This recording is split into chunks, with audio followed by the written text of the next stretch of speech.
Human rights is, geez, that's a good question. Human rights. Well, that's a tough one. Wow.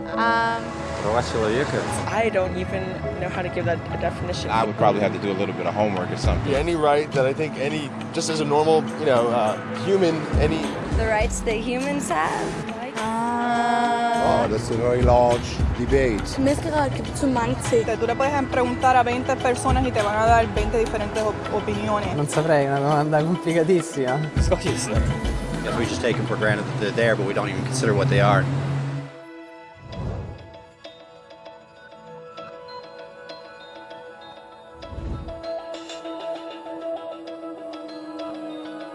Права человека – это права, которыми вы обладаете просто потому, что вы человек.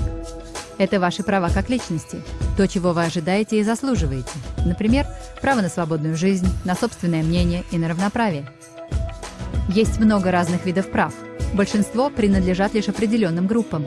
Но права человека – это единственные права, которые принадлежат абсолютно всем и везде. Детям и старикам, бедным, баскетболистам и мусорщикам, рэперам и учителям, африканцам, индейцам, албанцам, христианам, мусульманам, каббалистам, атеистам, вашей маме, вашему отцу, вашему соседу и вам. Все имеют одинаковые права человека. Другими словами, они всеобщие. Но все еще остается вопрос, что это такое? Name the human rights? What the human rights are? the right to live. Equality between all peoples. Right to religion, the right to... Is there supposed to be a list somewhere I should be aware of? Согласно Организации Объединенных Наций, есть 30 прав человека. Их обычно объединяют, говоря просто «права человека». Они перечислены во Всеобщей декларации прав человека, самом широко признанном в мире документе о человеческих правах. Но к нему пришли далеко не сразу. Сначала прав человека не было. Если вы были на правильной стороне, вы были в безопасности, а если нет, то нет. Но затем один чудак по имени Кир Великий решил все это изменить. Завоевав Вавилон, он сделал нечто революционное. Он объявил, что все рабы свободны. Он также сказал, что люди могли свободно выбирать свою религию, и неважно, на чьей они были стороне. Его слова записали на глиняном цилиндре, который называют цилиндром Кира. И вот так-то и родились права человека. Идея быстро распространилась в Грецию, Индию и, наконец, в Рим. Там заметили, что люди, даже если им не приказывали, сами следовали определенным законам. Это назвали естественным законом. Но власть имущие все равно попирали его. И только 1000 лет спустя в Англии короля наконец заставили согласиться, что никто, даже король, не может отменить права народа. Права людей были наконец признаны и перестали зависеть от властьпридержащих. Ну, отчасти. Пока кучка британских бунтовщиков не объявила свою независимость, до короля так и не дошло, что все люди рождены равными. И не то, чтобы он был в восторге от этой идеи, но остановить их не смог. И появились США. Французы затем немедленно устроили свою революцию за свои права. Их список был длиннее, и они настаивали, что эти права не выдуманные, а естественные. Римское понятие о естественном законе превратилось в естественные права. К несчастью, не всем это пришлось по вкусу.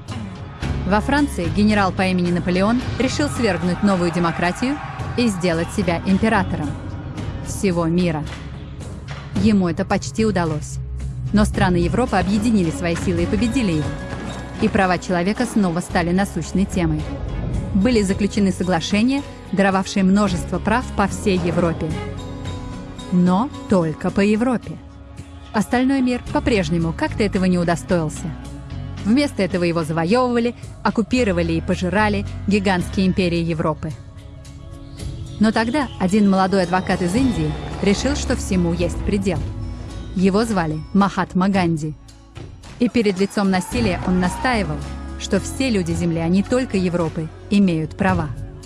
И в итоге даже европейцы начали соглашаться. Но не тут-то было. Разразились 2 мировые войны. Гитлер истребил половину еврейского населения Земли в кошмарных нацистских лагерях смерти. Всего погибло 90 миллионов людей. Никогда дотоле права человека не были так близки к исчезновению. И никогда еще мир так отчаянно не нуждался в переменах. И страны Земли собрались и создали Организацию Объединенных Наций, чьей основной целью было вновь утвердить веру в основные права человека, достоинство и ценность человеческой личности. Но что же это за права человека? Были ли они изобретением царя Кира? Или законом Древнего Рима? Или французской декларацией? Казалось, что у всех было свое представление о том, что такое права человека. Но под присмотром Элеоноры Рузвельт наконец было достигнуто согласие по поводу набора прав абсолютно для всех. Всеобщей декларации прав человека. Французская идея естественных прав наконец превратилась в права человека. Итак, в двух словах. Сначала только несколько счастливчиков обладали правами, пока один не решил: «Эй, другие тоже должны иметь какие-то права».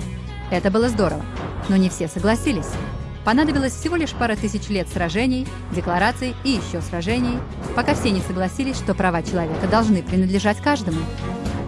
И стали они жить-поживать и горя не знать. Кроме одной незначительной проблемы. Если люди имеют право на жилище и пищу, почему 16 тысяч детей ежедневно умирают от голода? Один ребенок каждые 5 секунд. Если у людей есть свобода слова, откуда тысячи брошенных в тюрьму за высказывание своего мнения? Если у людей есть право на образование, откуда взялось более миллиарда неграмотных взрослых? Если рабство поистине было ликвидировано, почему 27 миллионов людей все еще порабощены? В 2 с лишним раза больше, чем в 1800 году. Дело в том, что у Всеобщей декларации прав человека, когда она была подписана, не было силы закона. Ей следовали пожелания. И несмотря на множество других документов, конвенций, договоров и законов, она по-прежнему немногим больше, чем слова на бумаге. Так что вопрос в том, кто сделает эти слова реальностью. Когда Мартин Лютер Кинг устраивал марши за расовое равенство, он выступал за права, гарантированные ООН, почти за 20 лет до этого. Но он все-таки их устраивал. Когда Нельсон Мандела отстаивал социальную справедливость в 90-х, его страна уже дала согласие уничтожить дискриминацию почти за 40 лет до этого. Но он все-таки боролся. Те, кто борются сегодня против пыток, нищеты и дискриминации, не гиганты и не супергерои. Это люди. Дети, матери, отцы, учителя, думающие люди, которые отказываются молчать. Они понимают, что права человека – это не урок истории. Это не слова на бумаге. Это не речи, не реклама и не пиар. Это выбор, который каждому из нас приходится делать каждый день. Это ответственность, которая на нас лежит. Уважение друг к другу, взаимная помощь и защита нуждающихся. Как сказала Элеонора Рузвельт, с чего же начинаются всеобщие права человека? С очень небольших мест, совсем близко от дома.